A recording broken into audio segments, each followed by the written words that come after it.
Next up, we have a group presentation, I do believe, in regards to our Transportation Research Program services.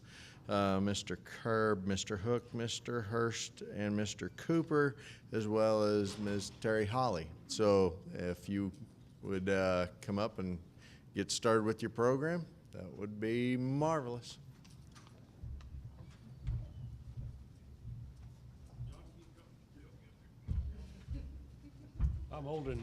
I'm much older than John, so I don't feel sorry for him. This next presentation, as John mentioned, is a group presentation from the research team. So we'll get it going here. Let's see here. Sorry. It's not like my mouse. Not moving. It's not working. I'll get it here. Someone's got this on slow motion. Okay. It's just not working. It's on glass, I guess that's the problem. Yeah, I need something. Yeah, there we go. There it is. Now we got it.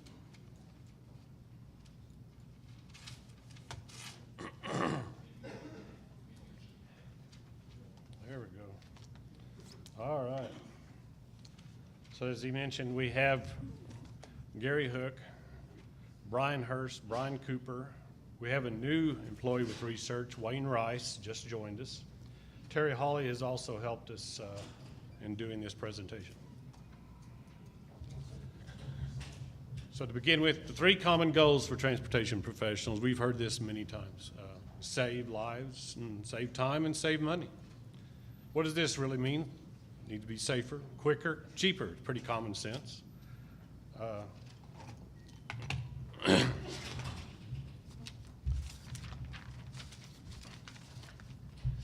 So let's consider this.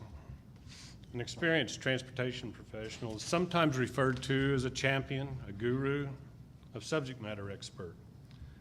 This respected professional status also carries with it a huge responsibility. In order to maintain this respect, each transportation professional should consistently be seeking the most prudent, the most safe, the most efficient solutions to new problems. There should also be effective procedures in place to justify and then facilitate changes to the status quo.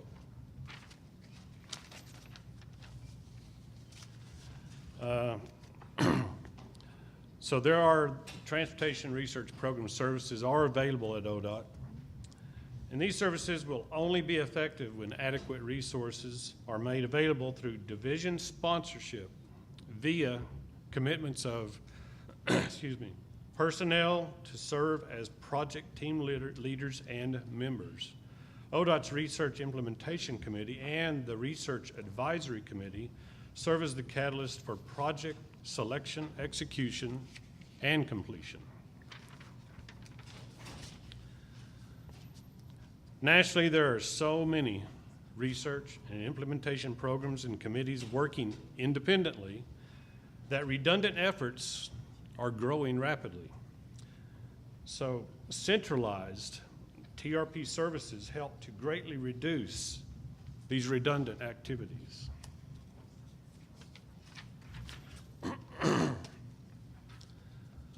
And as Executive Director Patterson mentioned, and Dean Tukowski also mentioned, implementation, that's the new goal, the new priority for ODOT. So sequentially, research comes before development, which comes before implementation. That's sequentially. But really, there's no need to do the research and the development when something is implementation ready. Therefore, there is no need to do research when something is ready for development. So the new priority, a new focus, is to pursue implementation first, development second, followed by new research.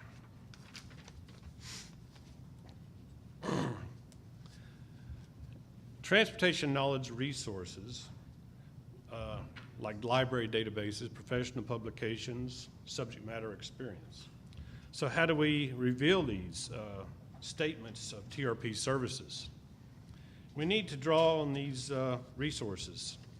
And, excuse me, this requires a significant amount of electronic communication and database searches. Properly archived resources will be documented with filterable keywords and metadata tags. Current TRP services activities, the non-archived, must be shared nationally between the various committees and task groups which represent common subject interests. Now we'll hear from Mr. Gary Hook, and he'll cover the research and implementation services.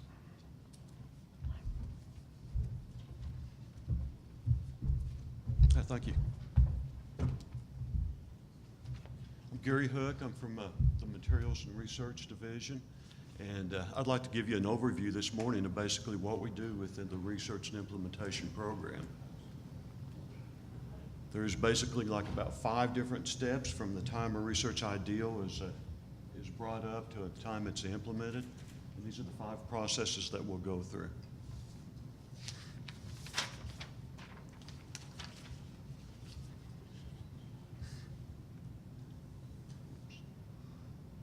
First thing is we'll try to establish a research need, and that's through solicitation of a research problem statement. And that's basically where we kick that off, where we solicit for research ideals, problem statements, and that really begins today. And that's through the last of October, through November. And then after that, those research problem statements are submitted to our office by anybody out here or anybody in the industry. And we'll look at those problem statements, and we'll conduct basically a rack meeting where we'll go through those statements and we'll rack and stack them and sort out those that would have a particular interest to the people within the ODOT organization. And an executive committee will then look at those statements, and they'll basically decide which ones that we want to go ahead and further develop, and then develop into an RFP. Then that's basically a request for a proposal. And under this request for a proposal, then we'll actually go out and post that.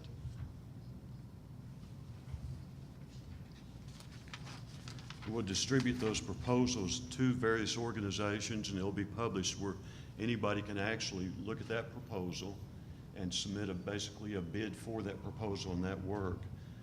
And once those are submitted to us, we'll hold another RAC organizational meeting where we'll look at those proposals and then kind of tweak those through what our points of contact within ODOT would really like to see within that proposal.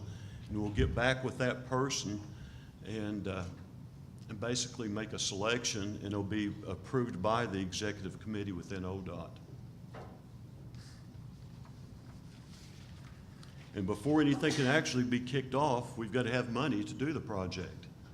And Bryan Hurst, he'll be discussing that process when he talks about the contract themselves. But Bryan will develop basically a part 2 of the work plan, and that's submitted to the federal people, and they'll basically approve or disapprove the program that Bryan submitted.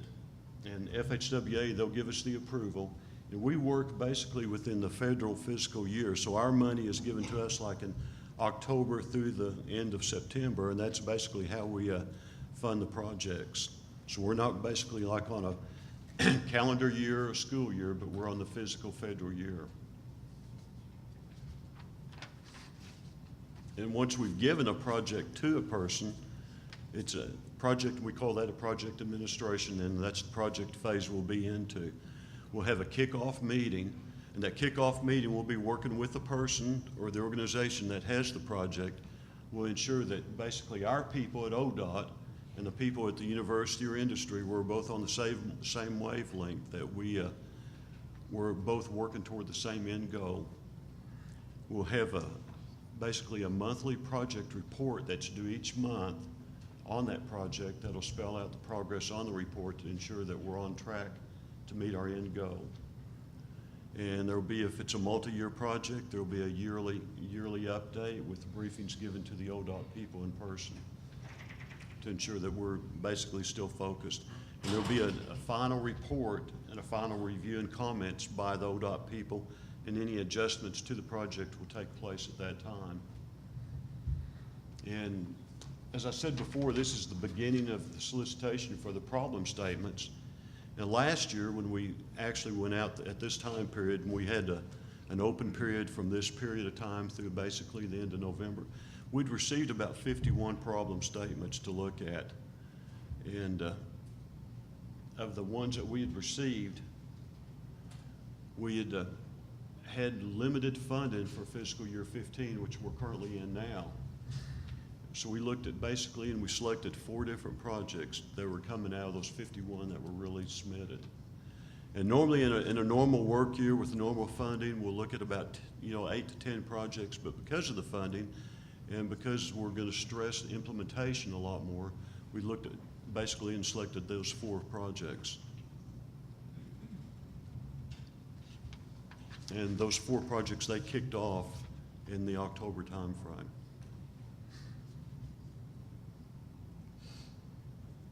In project implementation, once we've completed a project, or if there's some other points that we want to look at to maybe use implementation dollars for, we'll look at that, and those are the 4 steps that we'll go through with an implementation. And want to point out that just because we've completed a project, it does not necessarily lead into implementation, but non-projects that we've looked at or different projects are brought up can be implemented.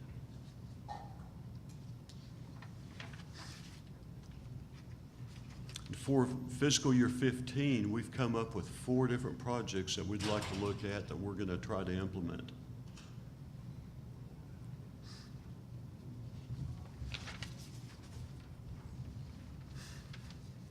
And the first one is a duration. It's basically a collection for traffic counts. And I don't know if y'all have been along the highway. We've got multi-locations, about 400 different locations across the state. We've got like 2 different boxes, and they're about, one of them's about a foot square, and the other's by 6 inches by about a foot. And our people currently go out and they manually take those counts like once a month. And under this submission that we've got for an implementation, we're going to basically, it's called a Roadrunner 3 box, and it's about 3 inches by 4 inches. And the box itself costs about $400 a piece. And Dr. Rafai is developing a program where we can go out and instead of manually taking those counts, we can go out and just it's an automated system where we can download the counts and they'll reduce any type of a human error. The second one is a silane treatment that we're currently looking at to implement. We've done it on a few bridges, and we're going to expect to do it a lot more. Dr. Lay is basically working on this project, and it's really, there's a lot of benefits to this project because our current cost for repair on a bridge system is about $600 per square yard, and we can put this treatment down on a bridge for about $5 per square yard. And originally we were thinking that we'd probably need to do this treatment every 5 to 6 years, but it's actually coming out to be about an 8 to 9 year period.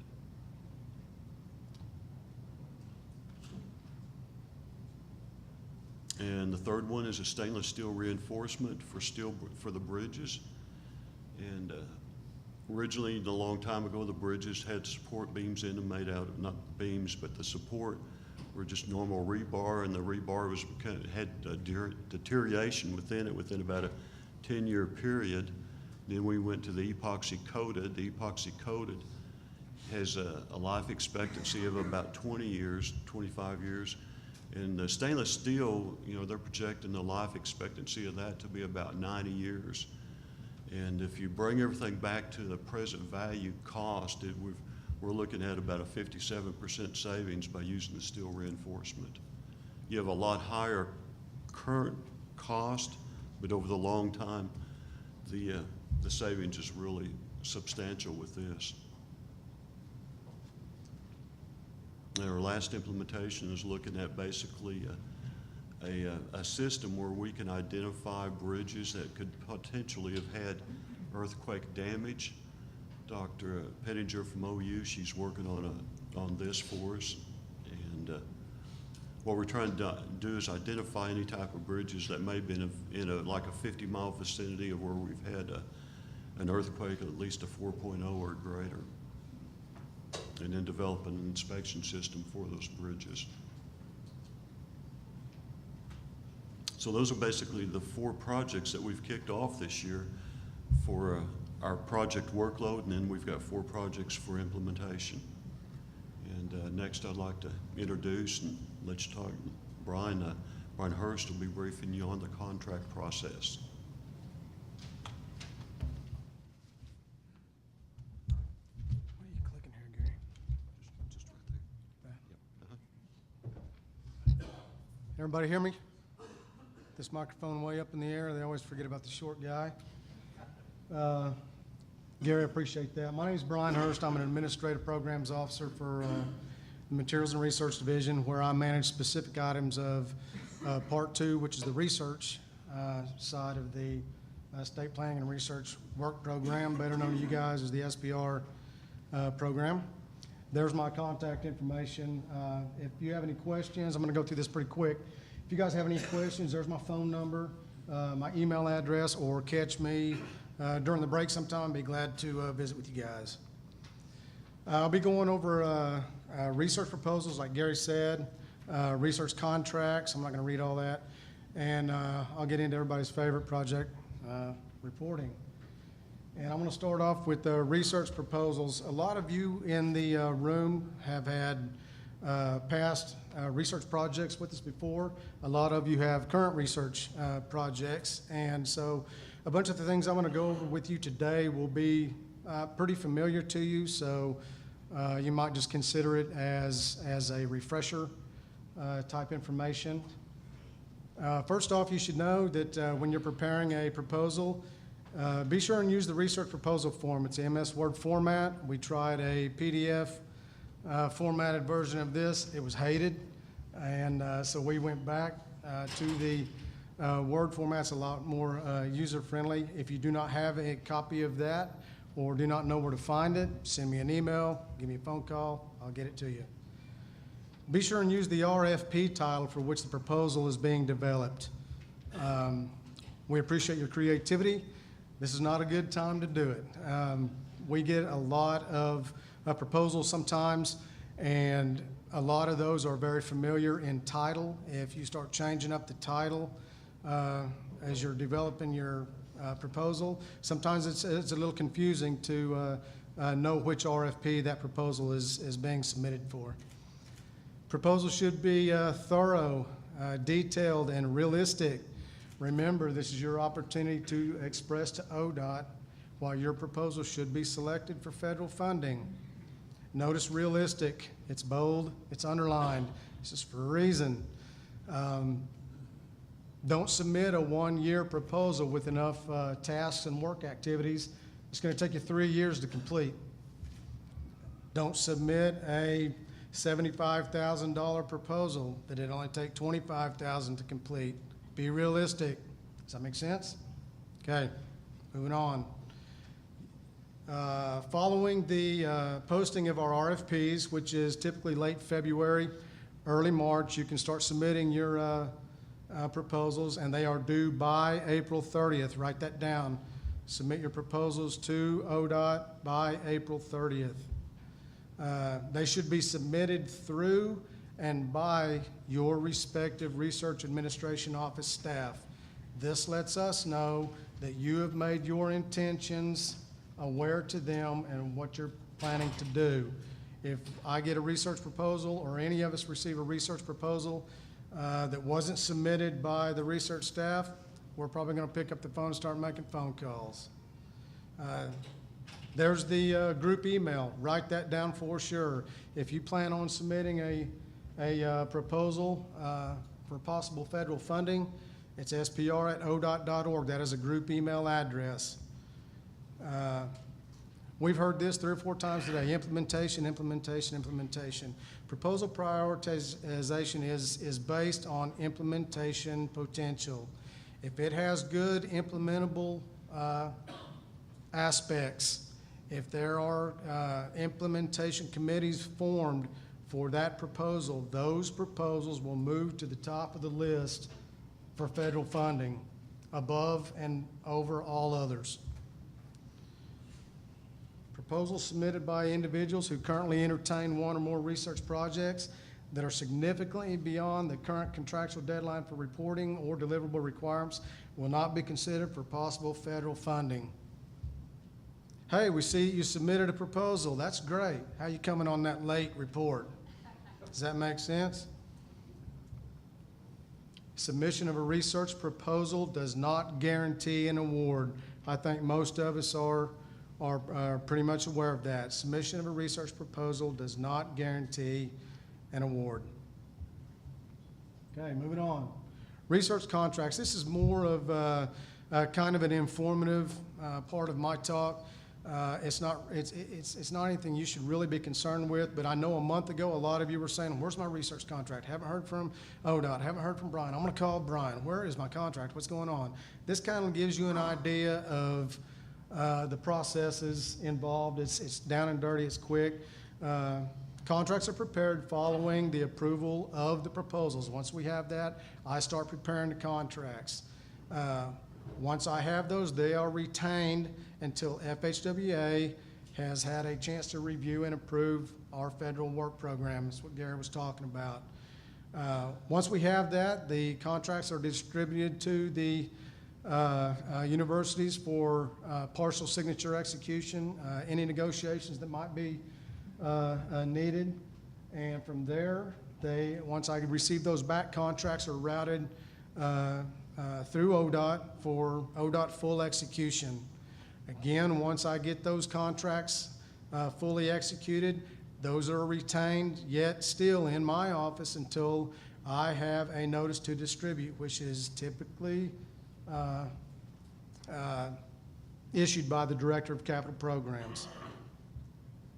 Contracts are prepared to be effective from October 1st through September 30th. This is our federal fiscal year. I'm going to come back to that in just a second, so remember that. Red bullets, pay particular attention to, if you haven't figured that out yet. No work should begin until you are in receipt of a fully executed contract. No compensation will be granted for work performed prior to the effective date of a fully executed contract. A couple of bullets before that, October 1st through September 30th, that is the actual fiscal year. It may or may not be the effective date of your contract. That's the chief engineer's signature when that contract is fully executed. That might be October 1, it might be October 21. That contract is effective from the date that the chief engineer at ODOT, Casey Shell, signs that contract. New contracts are prepared for each year of a multi-year project. This is a little bit of confusion here. Sometimes we'll receive a multi-year proposal, might be 2 years, might be 3 years. When I prepare the contract, it's only for that first year proposed amount. If everything goes well, we like what we're seeing, things are moving like they should, we're getting out of it what we expected, I'll prepare a contract for the second year of that proposal, and that's how that works. We don't ever prepare a contract that's for the full 3-year cumulative amount. This final bullet, familiarize yourself with the contract you are provided with. After all, you signed it. Let me say that again. Familiarize yourself with the contracts that you were provided with. You signed it. I can give those out. I can include you in the email. I can include that attachment, but I can't make you read the contract. Some things have changed in there. Some of the contract language is different than maybe for those of you who have familiarized yourself with the contract. Some things have changed. Familiarize yourself with the contract you are provided with. Okay, moving on. Project reporting, everybody's favorite. If you've ever had a research project with us, if you currently have a research project with it, you've been involved with research project reporting at some time or another. All research reports, all of them, should be prepared using the required report templates. We have these for progress reports, annual reports, draft and final reports. These are required forms and formats for these reports. All research projects require progress reporting. Typically, this is monthly. On a rare occasions, we might do quarterly. It all depends, and that's a negotiable item. You ask why all of the monthly reporting. These reports are distributed to the project panel to keep them in the loop of the progress of the project when they can't always be out in the field. They're required for same period invoice processing. I cannot process an invoice for payment without a corresponding same period progress report. Red bullet, failure to submit detailed progress reports will result in the delay of invoice processing. Annual project status report. These are required by October 31st, and they are for multi-year projects. If you have a single year, 1 year project, there is not going to be an annual report at the end of that year. There will be a draft report and ultimately a final report. Annual reports are basically beefed up progress reports that summarize the past year's accomplishments. These do not need to be ADA compliant. Same thing applies. Failure to submit it will hold up final payment processing. Draft final report, it's required on or before October 31st. It's in the final year of the project. This does not need to be ADA compliant either. It's only being distributed for project panel review and comment. Once you get those comments, you can revise your draft final report to be final. It does need to be ADA compliant, so plan ahead. I'm not an ADA guru. I do not know what all that gets involved with, but I know if you've never done it, it's confusing, so plan ahead when generating your final report to be ADA compliant. Normal situation, the final report is due on or before December 31st. These final reports require a federal report number. When you get to that point, give me a call. I'll assign a report number for you. Failure to submit timely final report results in the delay of final invoice processing. You start to get the picture here that if your reports are late, that final invoice payment's probably going to be late. Also, failure to submit a timely final report affects future funding to the organization or awards for the same contractor PI. Do not be late on your final reporting. And that takes care of my presentation, obviously. If you guys have any questions, I know I went through that pretty quick. I don't expect you to get all that information down and walk out of here knowing every bit of that right now. So if you have any questions, catch me during the break. I'll be glad to visit with you. Thank you.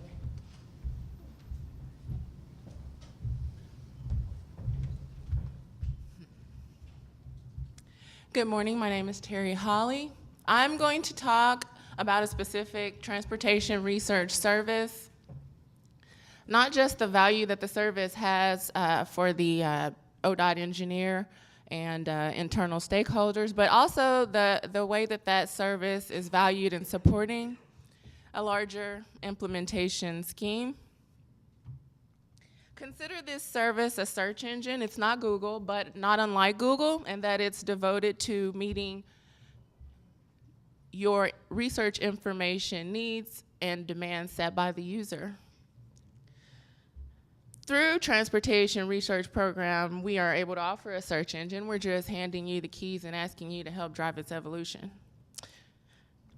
To a place where the service is recognized as engaging the user to draw upon its material, and where it's offering a diverse means of communicating the materials. And all the while, as this service provides information, it too is developing and advancing its toolbox with the latest technologies. Why do we want such a search engine? Well, when we put this engine to work as a multifunctioning knowledge resource, we realize that it supports a common goal across all transportation research services. That goal being the successful increase of implementation of research ideas and innovations alike. Let's take a glance at how this knowledge resource supports other activities as it helps the user in maintaining awareness of the changes and the risk involved in implementation. And a closer look, and it affords us opportunities to collaborate some of our implementation efforts. So the term literature search. The term literature search can have multiple interpretations. The user's awareness of this fact helps to sustain the knowledge resource. Just consider the time that a literature search could take to be completed. The professionals have reported 3 hours to 5 months. A tiered approach to literature searches can be appreciated, and it may mean a quicker arrival to the user's information needs. We start with the first tier, and we're just going to call it a literature search, where it might be a general, broad investigation into a new topic. The user may add some date constraints, and then you have more of a progress report on an existing topic. Databases that are going to be sought and contributed towards are going to include ones that have simply research needs being stated. Others are going to have works that are in progress. And then there's the archived works. Even at this level, you can begin to identify the implementation potentials of your topic. And we want to encourage you to explore those potentials in the form of an idea, problem, development, or implementation statement. And up there is an example of the first page of the document we have for implementation research statement submissions. With a literature scan, you have the ability to survey the state of practice of your topic.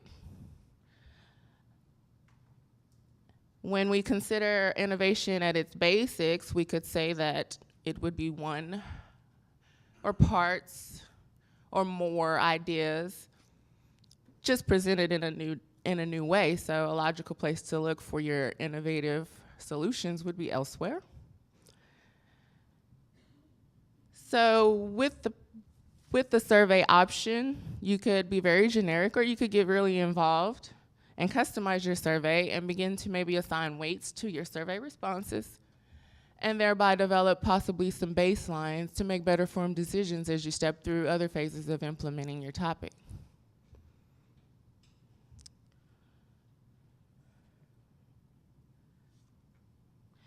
You could opt to follow-up interviews with your respondents and thereby establish maybe some opportunities to for development type collaborations on your efforts. At this level, at the bottom here, I've got engineering tuning. So basically, as the service evolves, it too should be looking for ways to help assist you in your engineering planning. To assist your quest for new innovative solutions, the search engine is going to pull from beyond just the transportation industry, but also internationally. And then we move on to the next tier. With this tier, there's a visible monetary value added by what we call the literature review. Has anyone browsed the Ashto bookstore lately? It's quite pricey. I did. I never did find a used books tab, which was really helpful in college. So maybe you want to appeal to transportation research services in acquiring some of those professional publications that would otherwise cost you out of pocket. Ashto's bookstore has interim revisions for your larger publications on the order of $10 to $40 a pop. And you can get the latest edition of some of the larger publications for anywhere from $120 to $350 and up. So hopefully in your quest for innovative solutions, you've noted any not so easily obtainable publications and that you can appeal to this library research knowledge source in order to get maybe what might be the substance that you need for validating some of the approaches in your implementation planning. Also, training strategies might draw heavily on some of the guidelines and the guideline publications also. So again, some questions going into your plannings, going into your implementation plannings might be, what's the best way to package the information about this effort to stakeholders and implementation co-ops? And what's the best way to promote the ideas and sustain implementation momentum? With whom do I need to maintain my communication links? And why? Are any of these candidates going to be helpful in evaluating my approaches later in my implementation phases? Many questions arise from implementation planning, and an intent or use of the knowledge resource may be able to reduce some of the guesswork. We have one more tier, and that's literature synthesis. And I have the privilege of seeing the results of one of these, and just want to say, prepare to be wild. Dr. Pettinger was nice enough to do a thorough investigation, and at this level, you're gonna get more in-depth compilation of materials and experiences, maybe even some product evaluations and results, and if you're lucky, a presentation from Dr. Pettinger.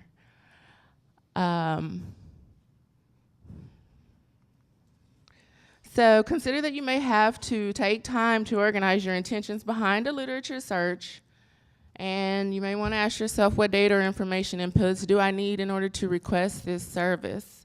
And what outputs do I want this resource service to produce? And who will use those outputs? How can the Oklahoma Transportation Research Program function as a knowledge resource that will assist me with these challenges? It takes effort, but meeting your implementation objectives will more than make up for that with an increasingly efficient experience as services evolve. The intent being to ensure prioritization and sharing of research critical info, and in looking ahead, to examine ways to automate service functions where we can. So let's grow a good knowledge resource into a better one. Thank you for your time. And next we have Bryan Cooper. He's gonna do a little show and tell on some of the field activities that he's lucky to be involved in. Thank you, Bryan.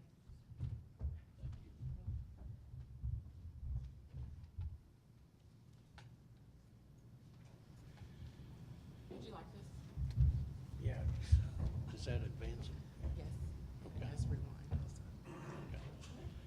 I'm Bryan Cooper. I'm responsible for our field operations duties, and I'm going to go over some of my responsibilities. I'm involved in the SPR Part 1 and Part 2. I listed the Part 2 first because I've got more in there, but I'm the coordinator for the Long-Term Pavement Performance Program, LTPP. I perform special investigations upon request from other divisions within ODOT. I'm the product evaluations manager and provide SPR project monitoring and assistance. And my SPR Part 1 responsibility is the Local Technical Assistance Program, also known as LTAP. The LTPP program, we have 22 asphalt sections, 20 in Comanche County, 2 in Grady, and 5 concrete sections. And then we've got some new proposed warm mix asphalt sections that we're looking at doing on State Highway 66 in Canadian County at the west edge of Yukon. This is a a new mill and overlay project that was done in Comanche County on US 62.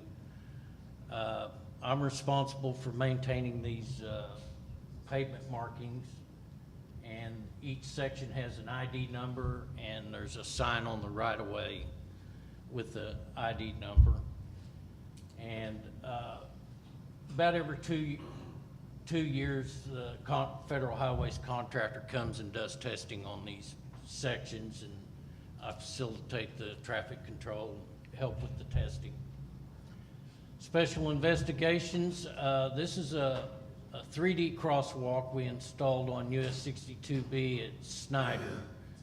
Some little girl was hit going to school here, so Traffic Division wanted to try this, and I monitored this 6 weeks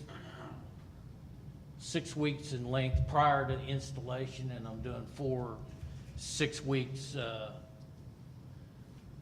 sessions post installation, and I'm monitoring traffic speed and traffic behavior and taking video. We have a pipe inspection service.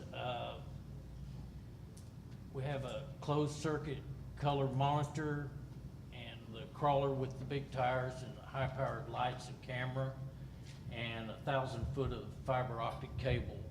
And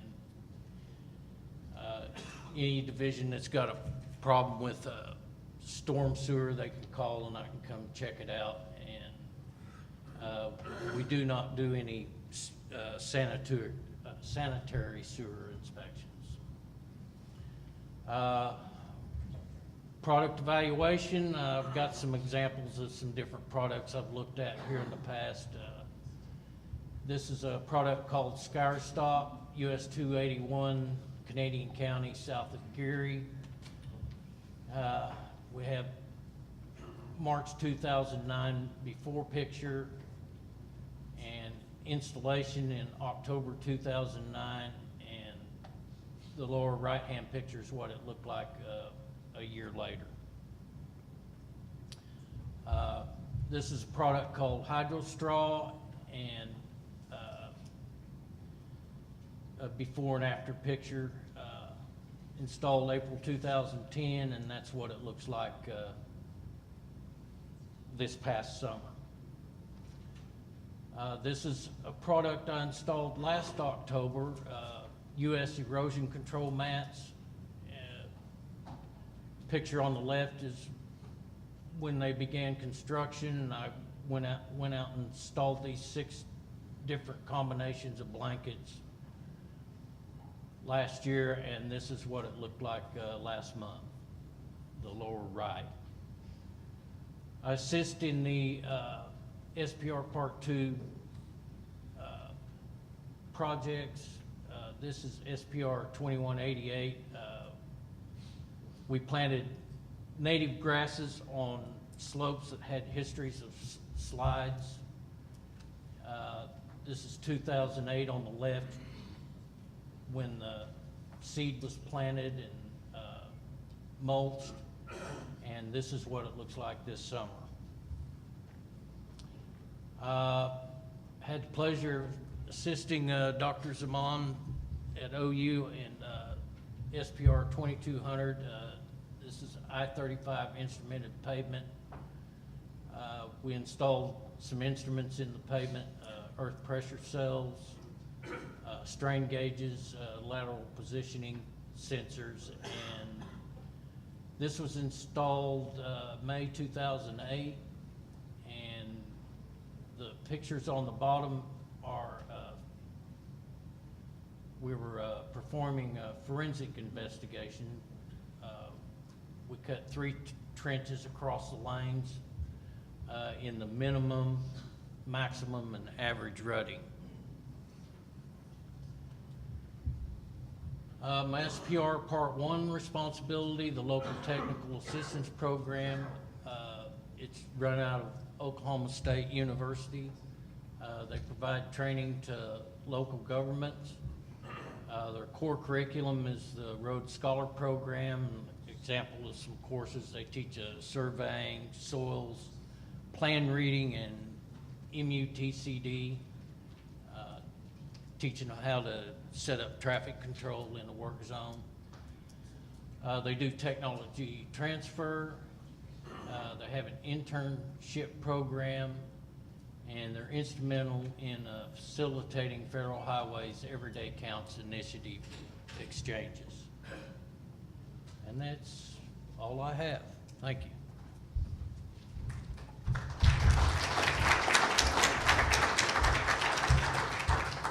We just have 2 slides before break. Secretary Ridley. A lot of the information that you see and a lot of the things that we discussed will be important. But we went through some stuff there pretty quick. We talked about pavement and research on pavement. Let me give you some numbers, some real life numbers. In Oklahoma, we spend about $500 million on pavement every year. $500 million. And if we're designing pavement for an average life expectancy of 30 years on new pavement, on a 30-year design, and if you guys, you smart people, can figure out how we can increase that life by 5%, a year and a half, just 5%, we'll save $25 million this year. And we're just Oklahoma. Pavement is the biggest single pay item in government in the United States. It's the single largest pay item in government. Think about that a minute. We're not the only state that puts pavement in, you might expect.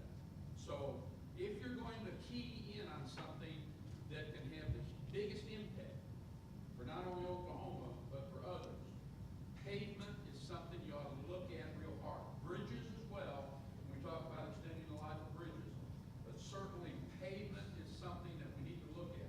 Just a 5% increase in pavement life will save us $25 million. Thank you. Thank you, Secretary Ridley. That's very important. I praise Secretary Ridley for his ability to keep us realistic, keep us practical. We need to save money, we need to save lives, we need to save time as well. These last 2 slides and we'll take a break. So our TRP services, they're offered. They're not mandated. If you choose to set up your own research, development, or implementation projects, please consider using a process to document progress, successes, failures, which would save the lives first, and then, when possible, save the time and money. The list of potential TRP services are available in your handout placed on the table. Or you can just contact SPR at ODOT.org if you have a need for more information regarding any TRP service. This presentation is not a training session, it's just to make you aware that we're available as a service to meet you halfway to meet your needs.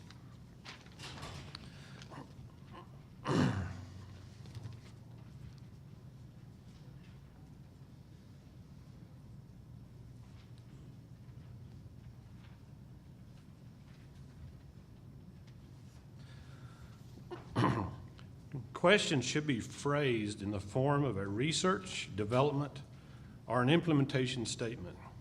So I want to thank you. Remember, SPR at ODOT.org.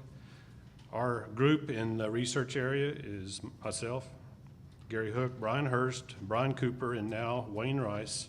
And thanks for also the help from Terri Holley from the Strategic Asset and Performance Management Division. Thank you very much.